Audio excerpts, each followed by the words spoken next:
Imagine this for a second. 436. That is an absolutely staggering number of human lives lost. But what if I told you this wasn't the result of a war, a natural disaster, or some major disease outbreak? Imagine the terrifying reality that all 436 of these fatalities were caused by just one single animal. I know, it sounds like a myth, right? Well, welcome to today's Explainer. We're going to unpack a truly fascinating chapter from your English supplementary text about a hunter turned into a naturalist. This isn't just a simple story about a guy wandering around in the jungle. It's actually an incredible ecological detective story that's going to completely change how you think about wild animals. Okay, let's dive right into this. Here is our roadmap for today. We'll be covering the legend of Jim Corbett, the making of a man-eater, the Champawat tigress, the final hunt, the post-mortem plot twist, and finally his transformation from hunter to protector. All right, Section 1, The Legend of Jim Corbett. So who exactly was Edward James Corbett?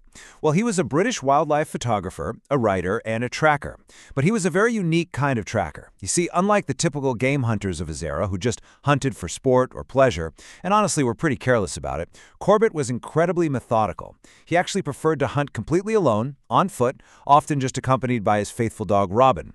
And the most important thing to remember, he only hunted to protect people when the government specifically asked for his help. He took absolutely no joy in the kill. Corbett had this core philosophy that was just super profound.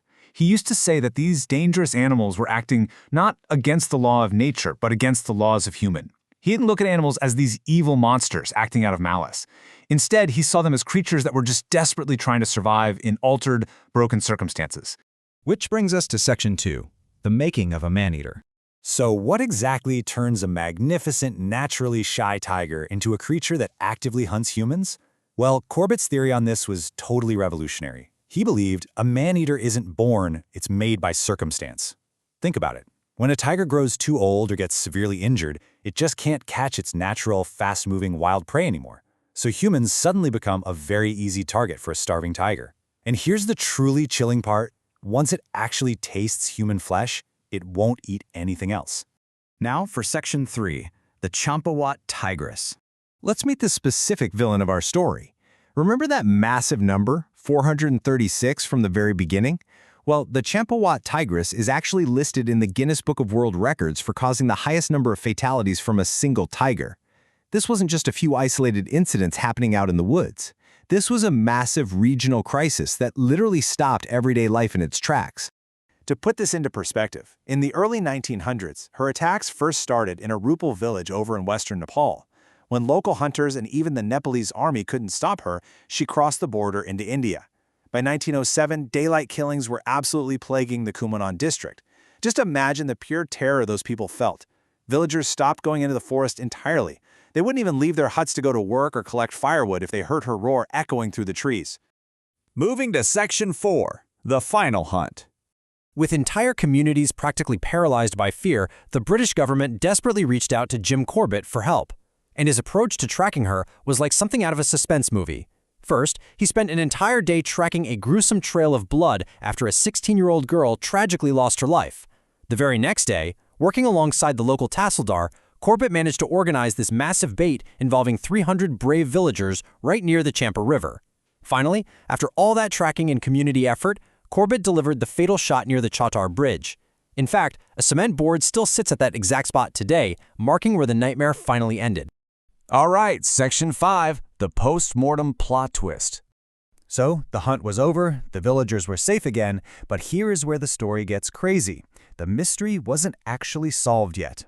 When they conducted a post-mortem examination on the tigress, they made a shocking discovery. The upper and lower canine teeth on the right side of her mouth were completely shattered. I mean, the upper canine was broken right in half, and the lower one was broken down to the bone. Now, what's really interesting about this is the cause of that severe injury. It was an old gunshot wound.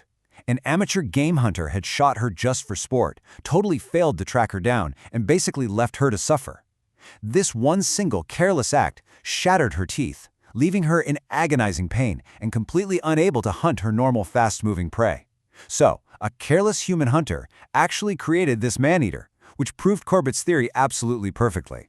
And that brings us to our final section, From Hunter to Protector. Seeing this firsthand completely changed Corbett. He realized that human carelessness was the root cause of this whole ecological disaster. And this is exactly how our title makes sense. He went from being a hunter to a full-on naturalist. He totally transformed his life's purpose, becoming this fierce advocate for nature. He started going on lecturing tours to educate people about their natural heritage. He promoted vital groups like the Association for the Preservation of Game, and he actively fought against deforestation, constantly warning everyone that destroying the forest was the real reason behind wildlife acting out. And all of this work built into a really incredible legacy. In the 1930s, Corbett played a massive role in establishing India's very first national park, in the Kumaon Hills. After he passed away in 1955, the nation wanted to honor his incredible protective spirit. So in 1957, that very park was officially renamed the Jim Corbett National Park. It's a huge, lasting tribute to a man who dedicated his life to protecting India's magnificent wildlife. What's really inspiring is that Corbett's spirit of conservation is still alive and well today. Have you heard of Jadev Payang? He's known as the Forest Man of India.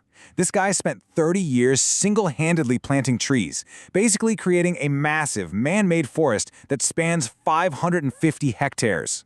It's just a brilliant reminder that the vital work of fighting deforestation, the exact thing Corbett warned us all about over a century ago, is being carried on by modern heroes right now. So Jim Corbett's journey really came full circle. He started off his life protecting humans from dangerous animals, but once he learned the truth, he spent the rest of his days protecting animals from careless humans. So I want to leave you with a thought. Today, looking at our world, which one do you think needs more protecting? It's something to think deeply about as you reflect on your own relationship with nature. Thank you so much for joining me for this explainer. Keep learning and keep questioning.